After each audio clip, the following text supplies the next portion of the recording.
Ce soir, le chef de l'Organisation de libération de la Palestine, M. Arafat, a déclaré qu'à son avis, Israël et les États-Unis se préparent à une nouvelle guerre contre la nation arabe.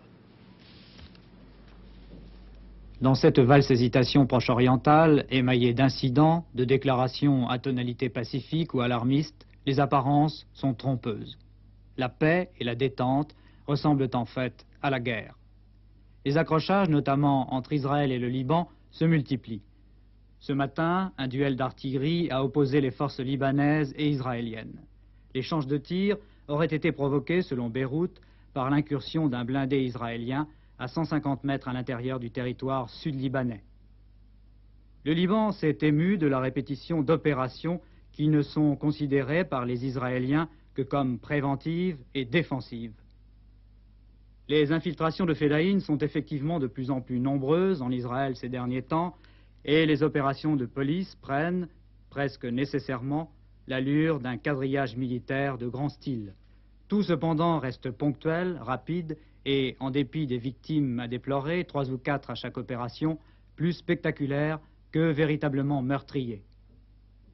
Il semblerait d'autre part que l'armée israélienne, de source libanaise, ait concentré des troupes le long de la frontière entre le Liban et Israël.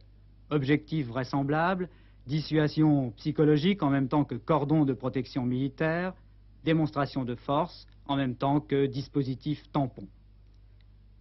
Tout cela dépasse parfois le stade de la guérilla, puisque pour la première fois depuis l'armistice, les accrochages aériens se sont produits au-dessus du Sinaï. Réaction nouvelle aussi dans le sud Liban, selon Beyrouth, les habitants des localités attaquées par Israël auraient pris les armes pour se défendre, des missiles auraient été tirés à partir de certains camps palestiniens contre des avions israéliens. Chacun prend ses précautions, le Liban s'assurant même le soutien de principe de la Syrie en cas de besoin. Mais personne ne veut envenimer les choses et aller jusqu'à la vraie guerre. Pour 2 raisons. D'abord parce que les uns et les autres estiment que les possibilités d'un règlement politique ne sont pas épuisées. Ensuite, parce que, de toute façon, ce n'est pas le moment. Paradoxe, l'incertitude diplomatique qui règne en ce moment sur la scène mondiale peut être un facteur de paix. Dans une déclaration faite hier au Caire devant des savants égyptiens, le président Sadat a confirmé l'ajournement du voyage de Léonid Brejnev en Égypte est bien dû à des difficultés entre le Caire et Moscou, à des raisons sérieuses, les mêmes sans doute qui avaient poussé le président égyptien à demander le départ des experts soviétiques de son pays, raison qu'il ne révèle pas, mais qui, dit-il, existe toujours.